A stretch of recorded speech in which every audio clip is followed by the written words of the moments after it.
परमेश्वर के धन्य नाम की महिमा हो। प्रभात मनन के सत्र 1852 में आप सभी का बहुत ही विनम्रता के साथ स्वागत करता हूँ। आइए आज के मनन के लिए हम पढ़ते हैं इब्रानी अध्याय 5 पद 6। इसी प्रकार वह दूसरी जगह में भी कहता है तो मलकीसिदक की रीति पर सदा के लिए याजक है। पंचम अध्याय की पहली पद से हम यीशु मसीह के महायाजकपन की सेवकाई के श्रेष्ठताओं पर मनन कर रहे हैं। हम पिछले सत्र में देखे थे कि वह स्वयं पिता परमेश्वर के पुत्र होने के कारण मनुष्यों से लिया जाने वाला किसी भी महायाजक से अधिक पिता परमेश्वर की उपस्थिति में उपस्थित होने का स्वतंत्रता रखता है। इसलिए ही मनुष्य और परमेश्वर के बीच में बिचवाई की सेवा निभाने के लिए किसी भी अन्य उन महायाजकों से जो हारून के क्रम से महायाजक है बढ़कर वह सुयोग्य भी है। प्रारंभ में पढ़ी गई पद में यीशु मसीह के महायाजक होने के पद का एक और श्रेष्ठता का जिक्र हम देखते हैं। इस्राएल के सभी महायाजक लेवी गोत्र में हारून के क्रम से आए हुए थे, जैसे कि पूर्व में भी हम चर्चा की हुई है। परमेश्वर महायाजक होने के पद को हारून और उनके वंशज को पीढ़ी दर पीढ़ी के लिए निर्धारित किया था। निर्गमन 29 यीशु मसीह का जन्म लेवी गोत्र से नहीं हुआ था, यद्यपि उनका जन्म पवित्र आत्मा से कुमारी मरियम की कोख से हुआ हो।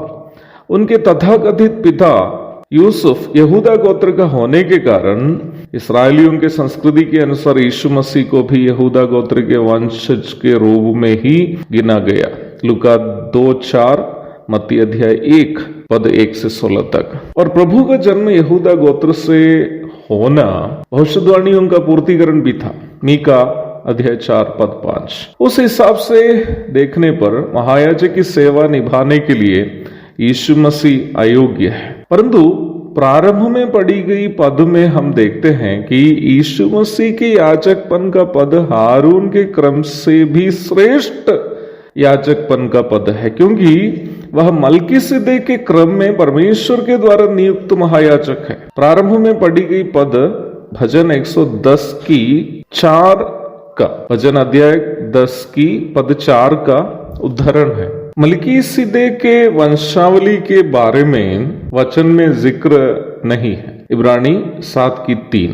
परंतु इब्रानी 7वां अध्याय के प्रारंभ से जब हम पढ़ते हैं तो वहां देखते हैं कि वह शालेम का राजा और परम प्रधान परमेश्वर का याजक था, जिसका जिक्र हम उत्पत्ति 14 की 18 में भी देखते हैं। अर्थात हारून के क्रम के महायाजकों की सेवा विशेषकर इस्राएलियों के बीच सीमित रहा, तो परमेश्वर ने मलकीसिदक नामक एक अलग याजक के क्रम से संपूर्ण मानव जाति के लिए एक महायाजक को उपलब्ध कराया, ताकि वह सभी मानव वंश के लिए पाप बलि का अर्पण करे। और निम्न महायाजक परम प्रधान परमेश्वर का पुत्र स्वयं होने के कारण मनुष्य वंश के प्रायश्चित के लिए उनका प्रायश्चित बलि किसी भी अन्य महायाजकों के जिन्होंने मनुष्यों से लिया गया चढ़ाया जाने वाले बलियों से उत्तम और स्वीकार करने योग्य भी होगा ही।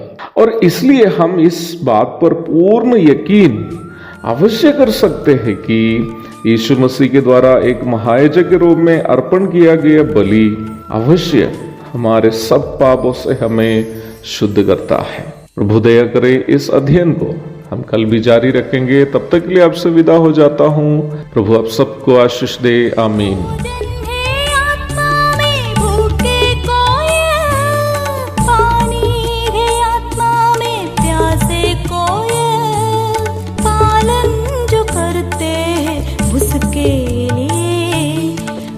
आशीष पाने का साधन है।